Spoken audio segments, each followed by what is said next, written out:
Section 12-3, Finding Unknown Leg Lengths. You use the Pythagorean theorem to find the hypotenuse of a right triangle when you knew the lengths of the legs. You can also use the Pythagorean theorem to find the length of a leg when you know the hypotenuse and the length of the other leg. So let's look at these examples in part 1. Okay, so here we have 4 examples for us to find the missing side of the right triangle. It says, what is the length of the unknown leg in each triangle? So let's look at A. For A part, I see I have a leg, which is 12. I'm going to let A equal to 12. I'm missing the other leg, so I'm missing B. And I have the hypotenuse, which is my C, 13. So I'm going to use A squared plus B squared equals to C squared to find the missing leg of this right triangle. Again, all of these triangles are right triangles. If they were not right, I could not use the Pythagorean theorem, okay? So I have A is 12 squared plus B squared. That's the value I'm looking for. I do not have B.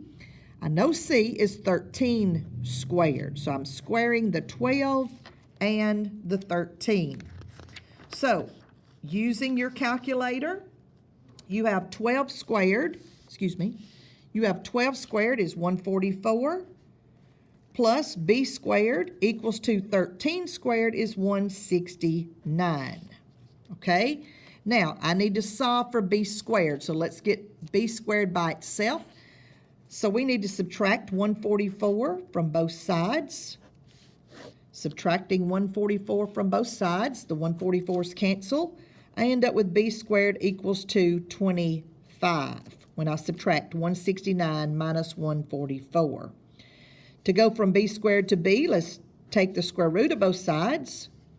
The square root of B squared is B, and the square root of 25 is 5. So I found out that the other leg in A part, equals to 5. Okay? So the side that I was missing is 5 for A part. Okay?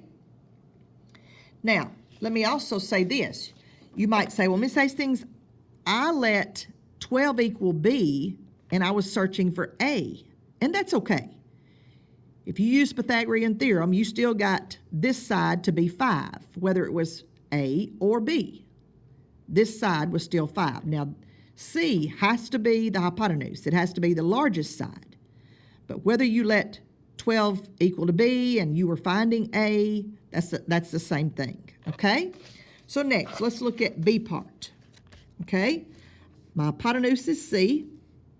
I'm going to let this side be B, and I'm missing A, okay? So for B part, A squared plus B squared equals C squared. A, I'm trying to find, so A squared plus B is 9 squared equals to C is 15 squared.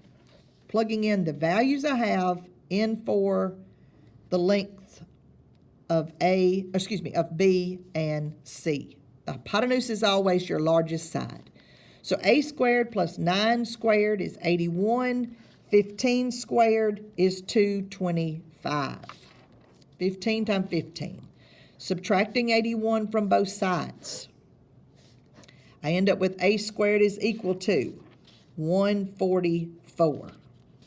To go from A squared to A, let's take the square root of both sides, so A equals to 12.